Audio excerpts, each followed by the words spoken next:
Now, aside from Omani officials, Prime Minister Netanyahu met with multiple foreign ministers from Arab and Muslim states in Warsaw, and the meetings have been hailed as nothing less than historic. I thought what we had yesterday was extraordinary. It was a historical turning point where an Israeli Prime Minister and several foreign ministers from leading Arab countries met with complete unity and complete clarity and understanding that the major threat towards peace and security in the Middle East is Iran, the Iranian regime. There was a solidarity and a unity that I don't remember in my lifetime. And I think this is an enormous change and one that portends good for the Middle East, because we can unite against a common threat and also work together to seize and shape a common future. I think this is a pivotal turning point. Thank you. Joining us now to discuss these historic moments further is Middle East expert from the Begin-Sadat Center at Ilan University, Dr. Mordechai Kedar. Dr. Kedar, thank you so much for being with us today. My pleasure, sir. All right, so first of all, let's kind of address Netanyahu's statements. Is this as historic as he's making it out to be, or is it maybe just kind of like a political language ahead of elections? Well, let me tell you frankly, we in Israel are fed up with historical events which were, through the last 71 years, about peace in the Middle East. I still remember, and I still have the echo in my ears of at least 20 events which were depicted as historical events. I want to see the ramifications. I want to see the outcome, not the slogans which are aired in any conference or any meeting.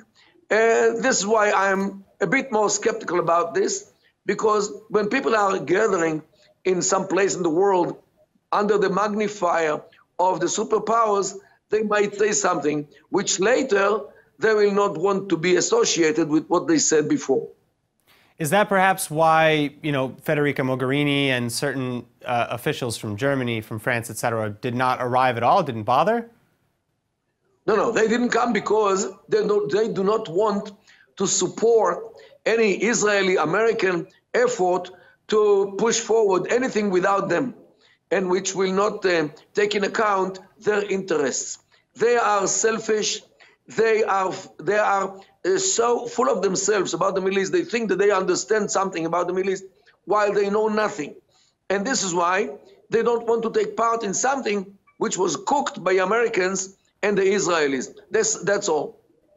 I see. All right. Well, so now speaking of the efficacy of this conference, because you mentioned just a moment ago how, I'll say, reserved your expectations are. So Iran basically is making the same predictions with Mohammad Javad Zarif, the foreign minister, saying, if they don't come out with a resolution or anything written down, then this is just rhetoric. Do you agree? Not at all, because decisions today about Iran are made in Washington, D.C. And let me tell you something.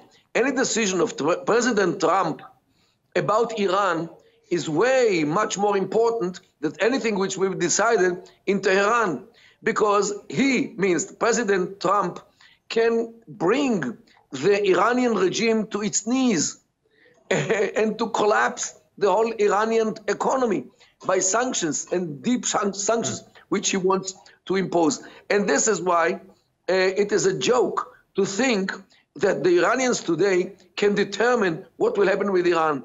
It's gone, it's over, because today the United States of America will apparently decide when the Iranian regime will collapse economically to begin with, and later politically, militarily, and in any other aspect.